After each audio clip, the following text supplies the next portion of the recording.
Romains chapitre 2 et verset 5, par ton endurcissement et par ton cœur impénitent, tu t'amasses un trésor de colère pour le jour de la colère et de la manifestation du juste jugement de Dieu, qui rendra à chacun selon ses œuvres.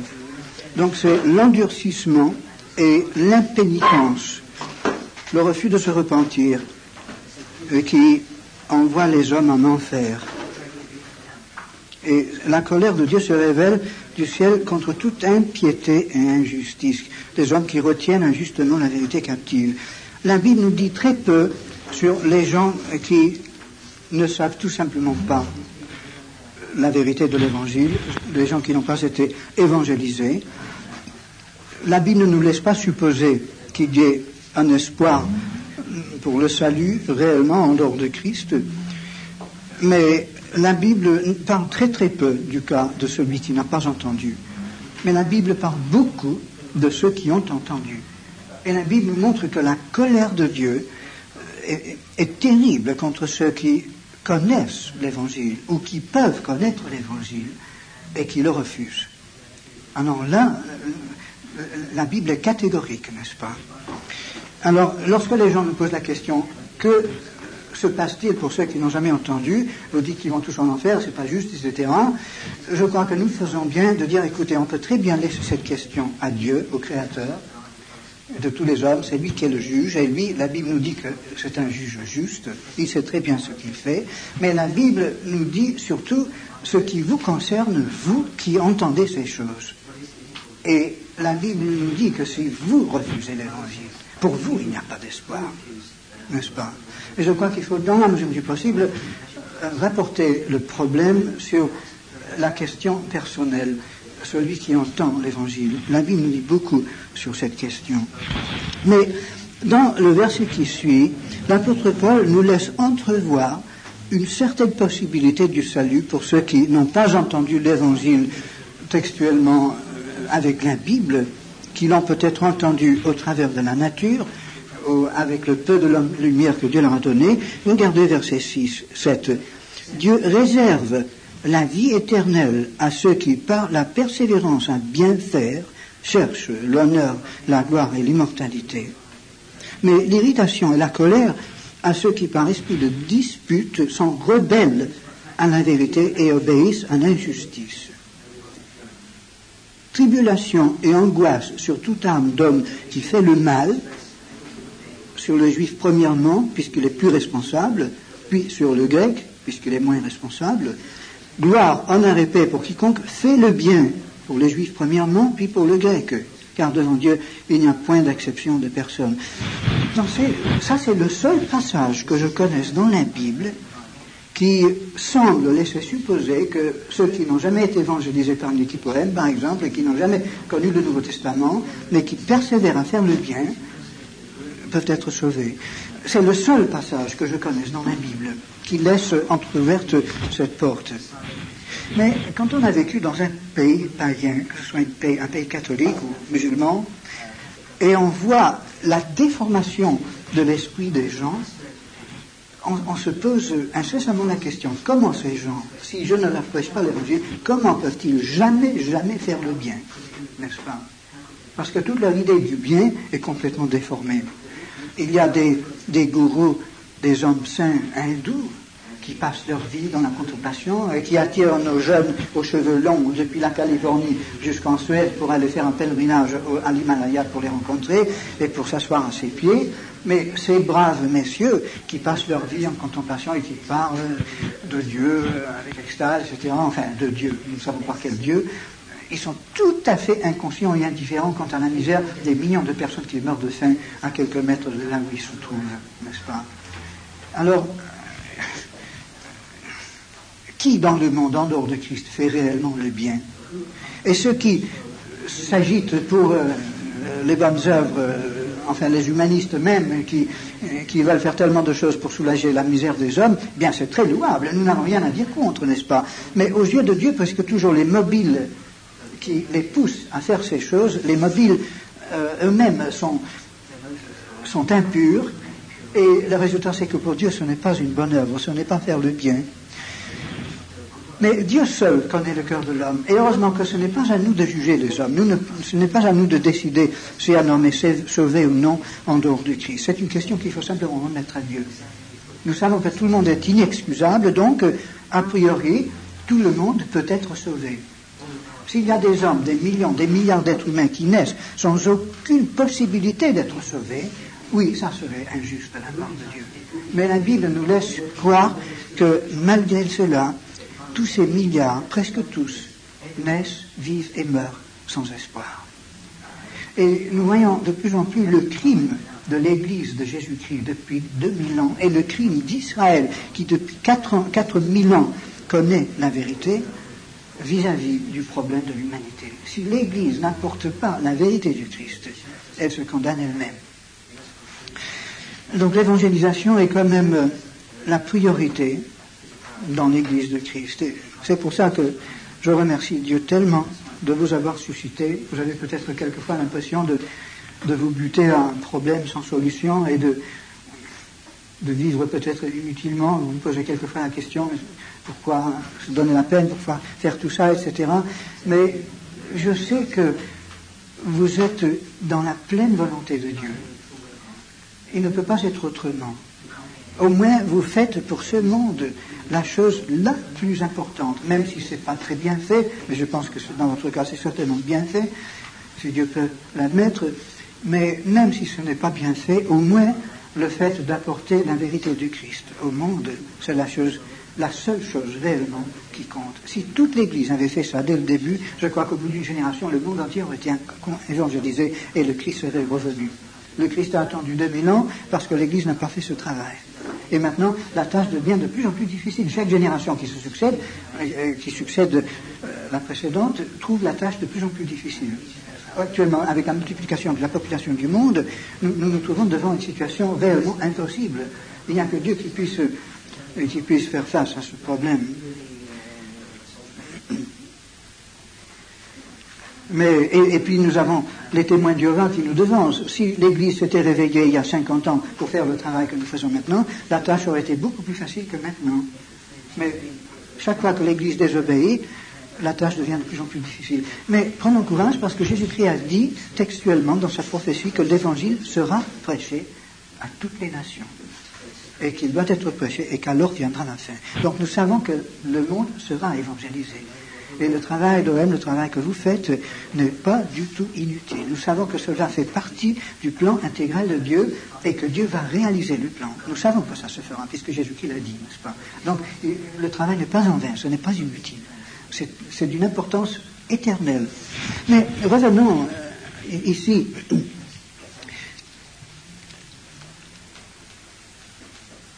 Enfin, nous n'avons pas le temps de voir tout le texte d'une façon détaillée comme ça de ces chapitres, et je sais que certains d'entre vous l'avez déjà étudié, quelques-uns avec moi et d'autres avec Omer Penn, et je ne veux pas perdre du temps à revenir là-dessus.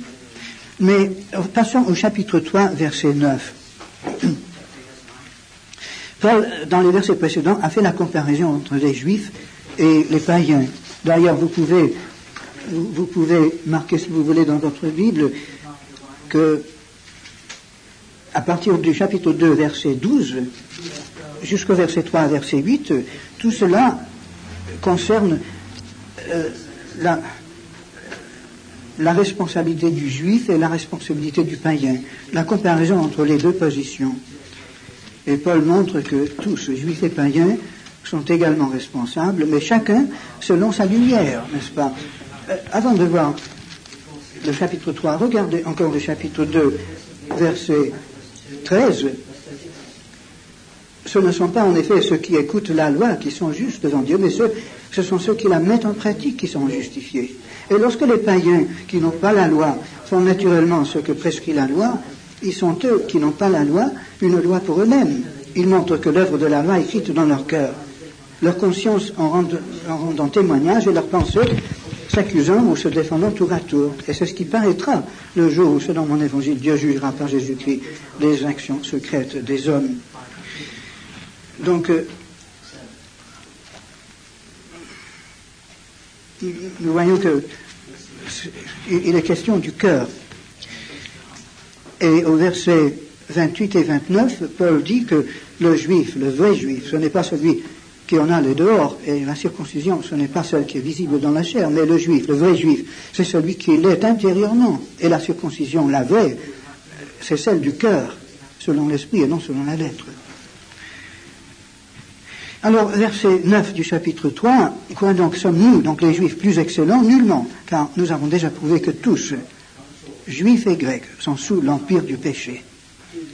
Et ensuite, il cite plusieurs passages de l'Ancien Testament qui peuvent se résumer en ce seul mot: il n'y a point de juste, pas même un seul.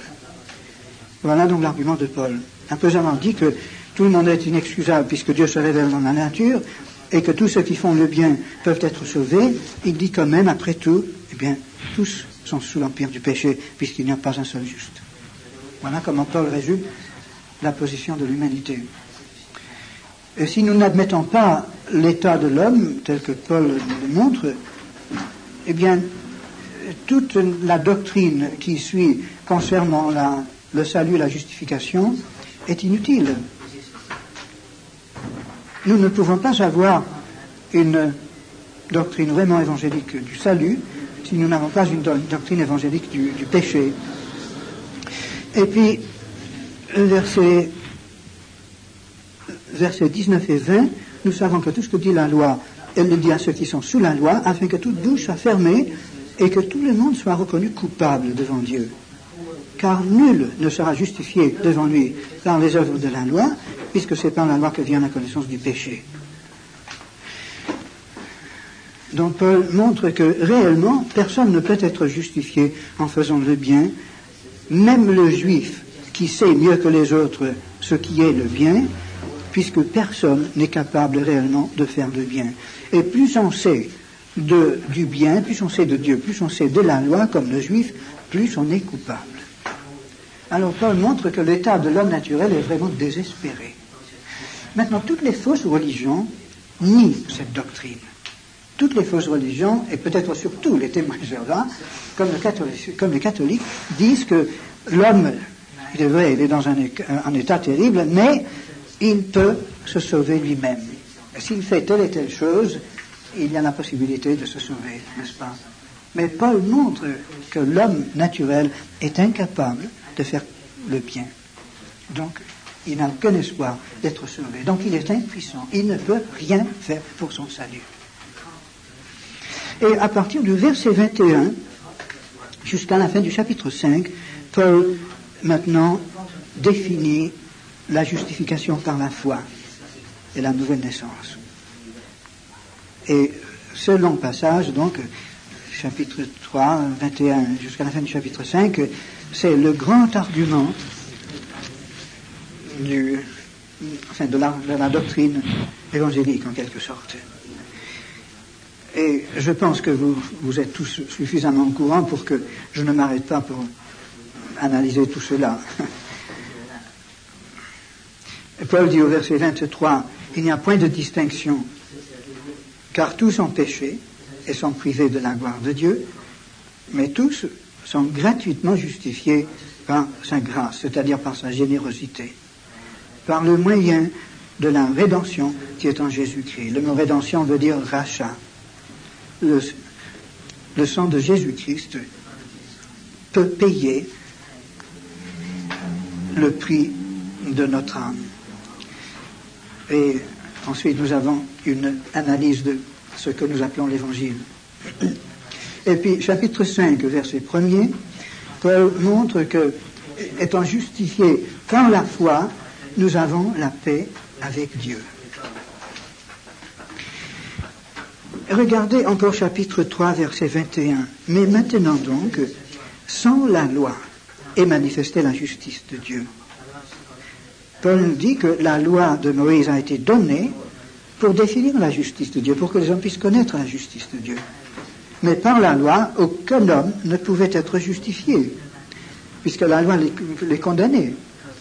Mais Paul dit que maintenant, depuis Jésus-Christ, on voit la justice de Dieu d'une autre façon qu'au travers de la loi. Et réellement, nous voyons cette justice au travers de la vie de Jésus-Christ. En étudiant l'Évangile, en disant le récit de l'Évangile, nous nous apercevons de la justice de Dieu. Infiniment mieux que le juif qui écoutait la loi. Et la seule justice que nous pouvons avoir, c'est la justice de Dieu, n'est-ce pas? C'est-à-dire, nous ne pouvons pas être justes de nous-mêmes, mais nous pouvons reconnaître la justice de Dieu. Et si j'admets que Dieu est juste, alors je peux être pardonné. Mais les hommes qui n'admettent pas la justice de Dieu ne peuvent pas être pardonnés. Et si on a une fausse image de Dieu, forcément on a une image injuste de Dieu. Et la seule chose qui peut me convaincre que Dieu est juste, c'est la vie de Jésus-Christ et sa mort et sa résurrection. Ces trois choses sont les seules choses qui peuvent me convaincre de la justice de Dieu. Je sais que Dieu est juste, puisque une fois dans l'histoire, sur cette terre, un homme a vécu qui était absolument juste, Jésus-Christ. Et Dieu, qui est la source de l'univers, ne peut pas être moins juste que lui. Donc Dieu doit être juste. Et la mort de Jésus-Christ, la croix de Christ, nous montre que Dieu, dans sa justice, n'est pas injuste en punissant quelqu'un à notre place. Il n'est pas injuste puisque c'est lui-même qui subit la peine de sa propre colère. Et à la croix de Christ, tout le problème est résolu. Mais si Christ n'est pas ressuscité d'entre les morts, alors ce serait la preuve que Dieu n'est pas satisfait de l'action de Christ sur la croix. Le rachat de notre âme par le sang de Jésus n'est pas achevé. Et la résurrection de Jésus-Christ, c'est la signature de Dieu que la mort de Christ était valable pour nous. Et ce sont là les trois vérités cardinales concernant Jésus-Christ qu'il faut croire pour être sauvé. Alors, avant de dire à un type, ben ça y est, tu es sauvé, il faut être sûr que lui-même est sûr de ces trois points. D'abord, l'incarnation, c'est-à-dire la divinité de Jésus-Christ, que nous voyons au travers de sa vie. Deuxièmement, sa mort expiatoire pour ses péchés. Et troisièmement, la résurrection, que le Christ est maintenant vivant et à la droite de Dieu. Si le bonhomme n'est pas sûr de ces trois choses, il ne faut jamais le pousser à une décision, n'est-ce pas? Ces trois choses. Yeah. The incarnation and the atoning death of Christ and the resurrection of Christ. These are the three cardinal things which a man has got to believe. He's not saved by believing them intellectually, but if he's not convinced about these things, his faith is vain. I mean, he can never really believe in God truly. He's got a wrong idea of God until he's sure of these three things. Et on n'est pas sauvé en croyant intellectuellement ces trois choses. Mais si on n'est pas convaincu de ces trois choses, on ne peut pas réellement croire, on ne peut pas se livrer à Dieu. On croit en un Dieu dont on a une idée toute fausse. Alors, ces trois choses sont fondamentales. Il faut toujours essayer de convaincre les gens sur ces trois questions, ces trois points de l'Évangile.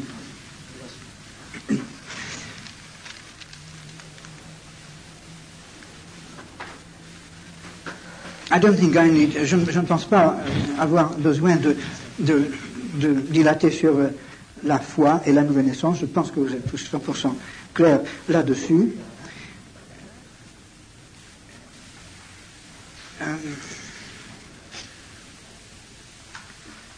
Regardez un moment avant de quitter cet argument de Paul, la deuxième partie du chapitre 5, versets 12 à 21. L'homme qui m'a converti a avoué que pour lui c'était le passage le plus difficile dans la Bible. Personnellement, je ne vois pas beaucoup de difficultés dans ce passage. Je crois que c'est réellement assez clair. Peut-être que je n'ai pas saisi toute la portée de ce passage. Il est vrai que la grammaire est un peu compliquée puisque Paul ne termine pas ses phrases. Grammaticalement, c'est mal fichu, mais l'Esprit de Dieu l'a inspiré quand même. Et au travers de cette grammaire un peu décousue, la vérité apparaît d'une manière nette et claire. Voilà l'argument de Paul. Le péché, c'est comme un virus. Adam a attrapé le virus et l'a transmis à tous ses descendants. Et tout le monde naît contaminé par le virus. C'est un virus héréditaire, le péché. Alors, tout le monde est pécheur malgré lui du fait qu'il est descendu d'Adam. Maintenant, la seule manière d'être sauvé, c'est par un procédé inverse. De même que tous les hommes héritent la mort qui est la conséquence du péché d'Adam, d'abord la mort spirituelle et ensuite la mort physique et finalement la seconde mort. De même, la seule manière d'être sauvé, c'est si nous pouvons hériter une force vitale qui anéantisse ce virus. Et cela, nous ne pouvons l'avoir que de quelqu'un qui l'a déjà, c'est-à-dire Jésus-Christ. Alors, comme Adam est le père de tous les hommes à qui il a transmis le péché et la mort, le virus de la mort, de même, Jésus-Christ, il communique sa vie à ses descendants spirituels qui reçoivent de lui la vie, sa propre vie à lui, et tous vivent en Christ comme tous meurent en Adam. Moi, je conçois la chose sous cette forme. Imaginez-vous, si j'avais un tableau noir, je ferais un croquis. Imaginez-vous donc ce point ici d'origine. Adam a une descendance qui aujourd'hui compte 3 ou 4 milliards d'hommes sur la Terre. Ça fait comme une sorte de triangle. D'un seul homme, tout cela est sorti et tout est contaminé par le péché d'Adam. Tout le monde a le virus. Mais Paul dit d'exactement la même manière, Jésus-Christ, qui est le nouvel Adam, il a transmis sa vie à ses apôtres. Ils ont prêché le même évangile, la parole de vie. Au fur et à mesure que les hommes acceptaient et croyaient, la famille de Dieu grandissait. Toutes ces personnes sont des descendants spirituels de Jésus-Christ, n'est-ce pas? Nous avons tous reçu l'Esprit de Jésus-Christ au travers de ceux qui nous l'ont prêché, etc. C'est pour ça que Paul pouvait appeler Timothée son fils dans la foi, n'est-ce pas? Timothée avait reçu la foi de l'apôtre Paul. L'Esprit de Dieu était passé de Paul en Timothée, n'est-ce pas? Et de la même manière, donc, Jésus-Christ crée un nouveau triangle, en quelque sorte, et toute sa descendance est rachetée par un seul homme. Parce que, quand on discute avec les inconvertis, ils soulèvent toujours ce problème, ou souvent. Comment la justice de Jésus-Christ peut-elle être valable pour nous? Comment la vie de Jésus-Christ peut être valable pour moi? On croit qu'il nous donne sa justice, mais réellement, je ne l'ai pas. Comment est-ce qu'il peut nous donner sa justice? Un homme qui a vécu il y a 2000 ans, même s'il est Dieu, n'est-ce pas? Eh bien, de même que le péché est comme un levain ou un virus, un microbe qui se propage à l'infini, n'est-ce pas, et qui se transmet de parent en fils, de même, ce que la Bible appelle la parole de Dieu, que Jésus appelle la semence, contient le germe de vie qui est Christ lui-même. Et lorsque l'évangile est prêché et quelqu'un reçoit l'évangile dans son cœur, il reçoit dans la parole, dans le grain du texte en quelque sorte, il reçoit la parole vivante de Dieu qui est Jésus-Christ. Jésus-Christ entre en lui et Jésus-Christ s'enracine dans sa personnalité et recrée sa personnalité. Et à partir de ce moment, Jésus-Christ vit réellement en lui. C'est la vie de Christ qui s'est enracinée en lui, n'est-ce pas? Alors ce n'est pas simplement une question d'hypothèse ou de supposition, ce n'est pas que, je considère que j'ai la justice de Christ, et Dieu considère que j'ai la justice de Christ, mais je l'ai. Organiquement, la chose est passée en moi, et s'est enracinée en moi, et croit en moi, et c'est cette nouvelle chose qui va hériter le royaume de Dieu. Et l'ancienne va disparaître, n'est-ce pas? Alors, tout le problème de la vie spirituelle dépend de la croissance et du développement de ce nouveau quelque chose qui est en nous. Et si nous pouvons permettre que l'Esprit de Dieu qui est maintenant en nous et qui crée l'image de Christ en nous, qui est Jésus-Christ qui vit en nous, n'est-ce pas, et qui crée une nouvelle personnalité, par exemple un nouveau Roland, si Roland, avec sa volonté propre, n'est-ce pas, dit à l'Esprit de Dieu, vas-y, fais tout ce que tu veux, tu es libre, je te donne l'autorité sur mon âme, sur ma vie, eh bien l'Esprit de Dieu développe au maximum le nouveau Roland, qui est Jésus-Christ réellement, n'est-ce pas, qui vit en lui. Et l'ancien Roland est de plus en plus diminué et appauvri, parce qu'il n'y a pas de place pour les deux dans le même jardin. La nouvelle plante prend toute la terre, n'est-ce pas? Mais si Roland, qui est quand même maître de lui, parce que Dieu n'efface pas notre personnalité, Dieu respecte toujours notre volonté. Si Roland a peur de laisser faire l'Esprit de Dieu, et s'il y a peut-être 2 ou 3 points sur lesquels il ne veut pas céder, il dit quand même, c'est moi qui vais choisir ma femme, et c'est moi qui finalement décide combien je garde mon argent, n'est-ce pas? S'il a peur de croire réellement en Jésus-Christ et de tout donner à lui, eh bien, dans cette mesure, il empêche le Saint-Esprit de développer en lui la nouvelle nature.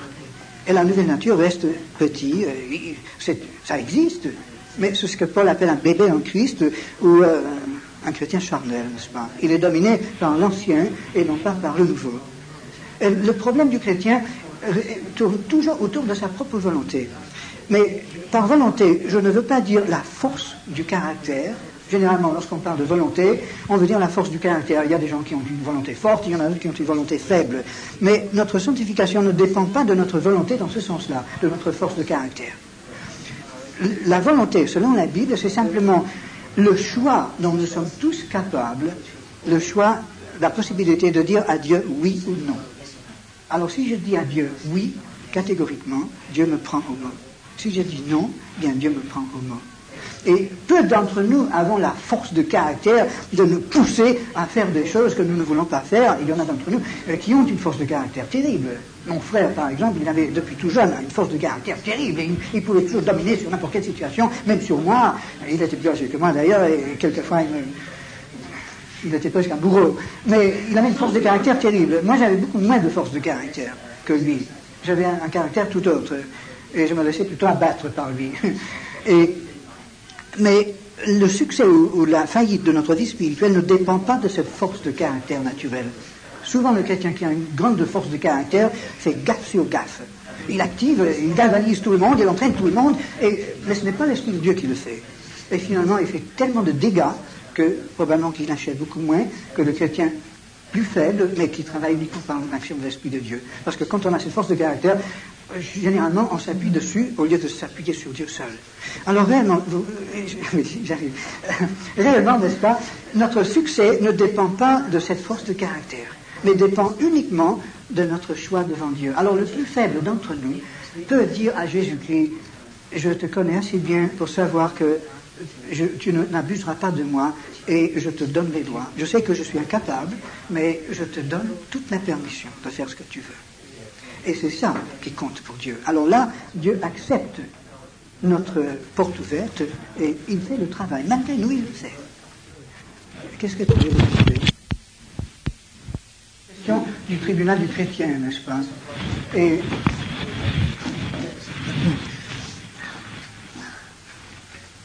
dans les chapitres 6, 7 et 8 des Romains, Paul donc traite de la question de la vie chrétienne, et nous n'avons pas le temps de voir ça, de toute façon, pas cette fois.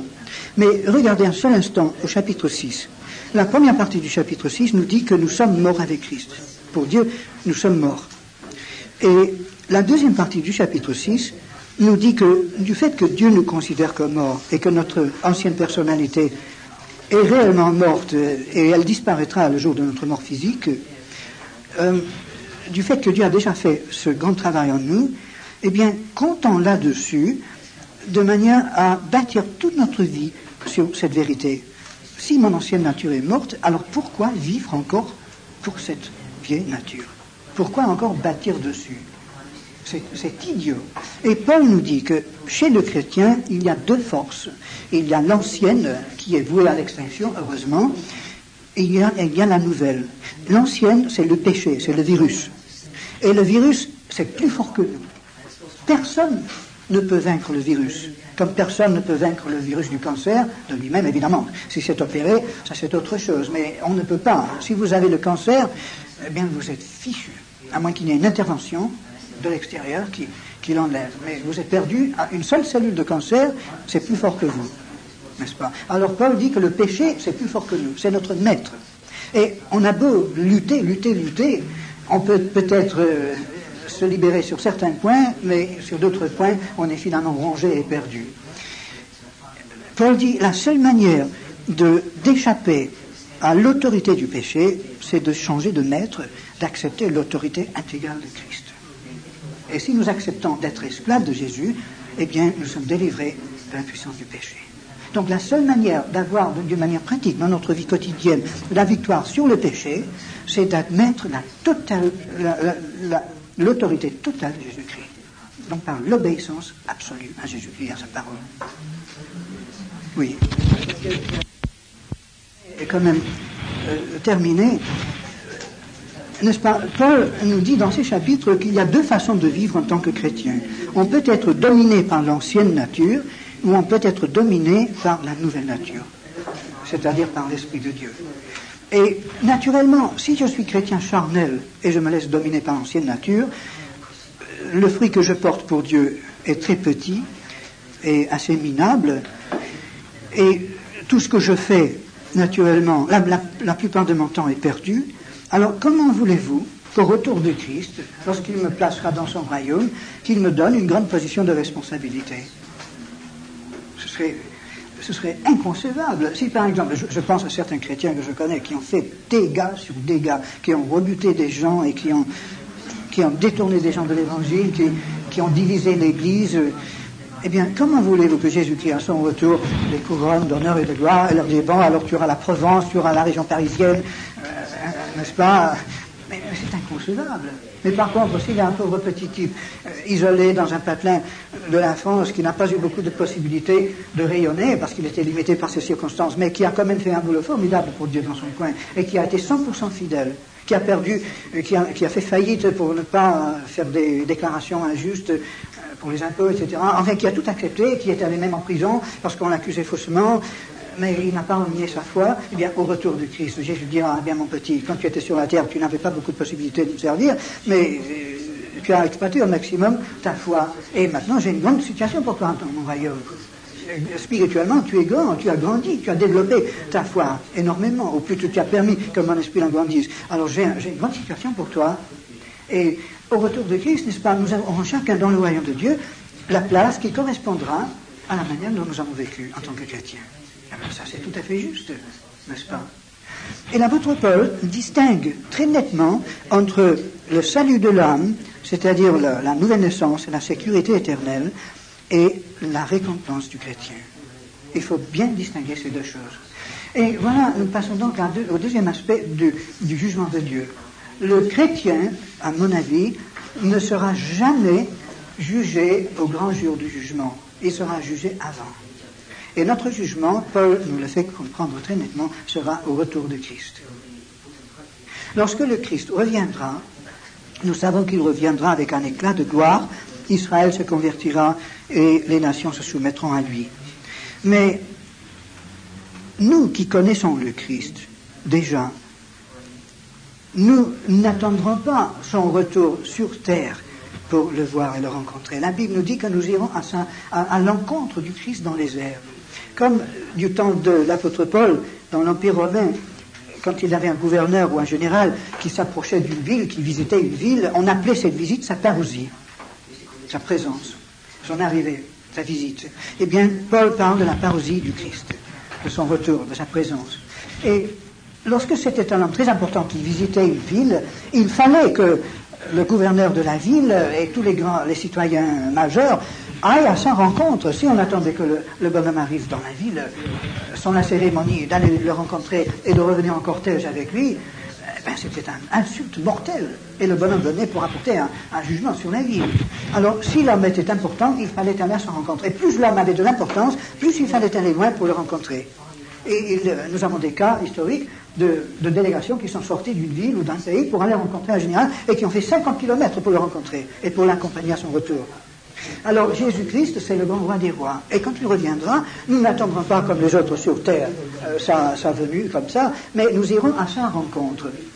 Rien ne pourra nous retenir. Comme l'acier est attiré vers le aimant avant que l'aimant ne descende sur la terre, par exemple, l'acier est attiré vers l'aimant avant que l'aimant ne descende, eh bien de même, rien ne pourra nous attirer. Dès que le Christ sera suffisamment proche, rien ne pourra nous retenir.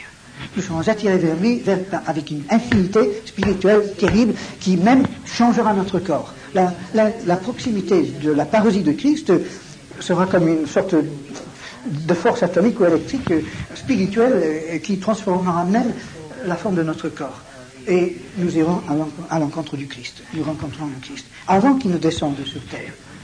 Et nous ne savons pas combien de temps se passera entre le moment de notre montée pour rencontrer le Christ et la descente avec lui en gloire pour voir la conversion d'Israël et la subjugation du monde. Certains pensent que tout cela se passera en un clin d'œil. D'autres pensent qu'il y aura un laps de temps entre les deux. Personnellement, je pense qu'il y aura un laps de temps, mais je ne sais pas combien de temps. Quelques années, je pense. Et sur la terre, il se passeront bien des choses, y inclut la manifestation du règne de l'Antichrist et la bataille d'Armageddon. Je pense que nous serons enlevés avant cela. Mais une fois que nous serons avec Christ, nous ne serons plus dans le temps ni dans l'espace. Nous serons dans l'éternité. nous ne serons plus conscients du temps. On ne regarde pas la montre pour nous dire, eh bien voilà, ça fait 5 minutes qu'on est au ciel, ça fait 3 jours, ça fait une semaine, n'est-ce pas? On ne sera pas conscient du temps du tout. On sera simplement conscient de Dieu. Mais sur la terre, il se dérouleront toute une série d'événements historiques dont la Bible nous parle beaucoup. Mais que se passera-t-il lorsque nous verrons Jésus-Christ? Eh bien, 2 choses. Pendant ce laps de temps, il se passeront pour nous 2 choses. Premièrement, le tribunal de Christ. Et l'apôtre Paul nous dit dans plusieurs passages très nets que nous allons tous comparaître devant le tribunal de Christ. Mais forcément, la rencontre avec Jésus-Christ, la lumière de sa face, mettra en relief tout, n'est-ce pas? Nous nous trouvons devant la réalité. Et tout ce qui n'a pas été réel dans notre passé, dans notre vie, tout ce qui n'a pas été achevé par l'Esprit de Dieu en nous, eh bien, ne pourra plus subsister dans la présence de Christ. Ça disparaîtra comme une fumée. Tout ce qui restera, ce sera l'œuvre de l'Esprit de Dieu. Notre véritable vie spirituelle. Et cela est impérissable, puisque c'est la vie de Christ lui-même. Alors voilà comment Paul envisage donc le retour de Christ et le tribunal du chrétien. Et nous serons jugés chacun selon ses œuvres, dit l'apôtre Paul. Mais il y a une différence entre le jugement du chrétien et le jugement de l'inconverti. L'inconverti est traîné devant Dieu au grand jour du jugement, dans son état naturel de péché, mais nous sommes traînés devant Dieu dans notre état ressuscité, glorieux, avec la ressemblance de Jésus-Christ, mais avec la stature que nous aurons atteinte étant sur la terre. Alors je ne pourrai pas, dans le royaume de Christ, hériter ce qui ne correspondra pas à la stature que j'aurai atteinte sur cette terre, n'est-ce pas? Et cela, c'est inévitable. On ne peut pas dire que Dieu est dur ou qu'il est trop bon.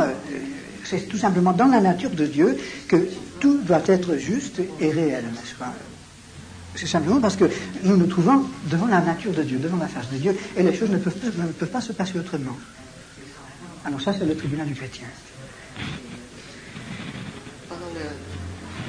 Pendant le temps. Le pardon judiciaire et le pardon paternel. Le jour de notre nouvelle naissance, Dieu nous pardonne tout en tant que juge. Et Dieu ne revient jamais en arrière sur ce prononcement. Nous sommes pardonnés. Dieu n'est plus notre juge, il est maintenant notre papa. Et pour Dieu, notre péché n'existe pas en tant que juge. La question a été liquidée. Notre péché a été mis sur Christ, il a été enseveli dans le tombeau avec Christ. Pour Dieu, en tant que juge, notre péché n'existe pas.